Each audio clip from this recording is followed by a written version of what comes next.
Hello guys, ഞാനിന്ന് എവിടെയാണെന്ന് അറിയാം. എൻ്റെ ഫ്രണ്ടിൻ്റെ വീട്ടിലോട്ട് പോകട്ടെ. അവളെന്നെ കൂട്ടിയിട്ട് പോയതാണ്. പോകുന്ന വഴിക്ക് നാടൻ മാങ്ങ കഴിച്ചിട്ടില്ല എന്ന് പറഞ്ഞപ്പം പറഞ്ഞും എനിക്ക് മാങ്ങയൊക്കെ പെറുക്കി തന്നിട്ടോ.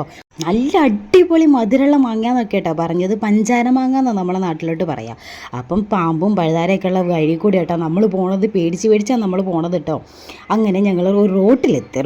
അപ്പോൾ അവളെ ഇളയ സന്തതി അവിടെ നിന്ന് വെള്ളം കുടിച്ചുകൊണ്ടിരിക്കുന്നതാണ്. ഞാൻ വീട് ഏതാണെന്നൊന്നും നോക്കിയില്ല, ഞാൻ പോയി മാങ്ങ കഴിക്കാൻ തുടങ്ങി കേട്ടോ. പഞ്ചാര മാങ്ങ എന്നൊക്കെ പറഞ്ഞിട്ട് നല്ല മധുരമൊക്കെ ഉണ്ടോ നോക്കിയതാ. കുഴപ്പമില്ല കേട്ടോ, നല്ല മധുരമൊക്കെ ഉണ്ടായിരുന്നേ. പിന്നെ അവിടെ പിള്ളേരൊക്കെ ഒളിച്ചും പാത്തും പൊത്തി കളിക്കുന്നുണ്ട്. നിങ്ങളവിടെ എന്താ പറയുന്നത് എനിക്കറിഞ്ഞൂടെ. എനിക്കൊരു നൊസ്റ്റാൾജിയ, പണ്ട് നമ്മളൊക്കെ കളിച്ചതൊക്കെ ഓർമ്മ വന്നത്. ഏതൊരു വീട്ടിൽ പോയി കഴിഞ്ഞാലും ഫുഡ് കറക്റ്റ് ടൈമിന് കഴിക്കണം എന്ന് പറഞ്ഞിട്ടുണ്ട്. അതുകൊണ്ട് തന്നെ ഫുഡ് കഴിച്ചു. പിന്നെ ഞാൻ ചായയും കൂടെ കുടിച്ചു. പിന്നെ എടുത്ത് കൊണ്ടു തന്നാൽ പിന്നെ കുടിക്കണ്ടേ. ഞാൻ പൊതുവേ ഈവനിങ്ങിൽ ചായ ഒന്നും കുടിക്കാറില്ല. പിന്നെ അവർ കൊണ്ടു തരുന്ന സമയത്ത് അവർ മുഷിപ്പിക്കേണ്ടല്ലോ, നല്ല ചൂടുണ്ടായിരുന്നു കേട്ടോ. അതുകൊണ്ട് തന്നെ കുറച്ച് എൻ്റെ നാവൊക്കെ പൊള്ളി പോയിട്ടുണ്ട്. പിന്നെ അവിടെ നിന്ന് ഇറങ്ങിയിട്ട് അവിടെ പാടവും വരമ്പും നല്ല അടിപൊളി പ്ലേസ് ആട്ടോ. അവിടെ പച്ചക്കറിയൊക്കെ നല്ലോണം എല്ലാവരും വളർത്തിയിട്ടുണ്ടായിരുന്നു. അപ്പോൾ ഇന്നത്തെ വീഡിയോ ഇത്രയേ ഉള്ളൂ. Love you, by.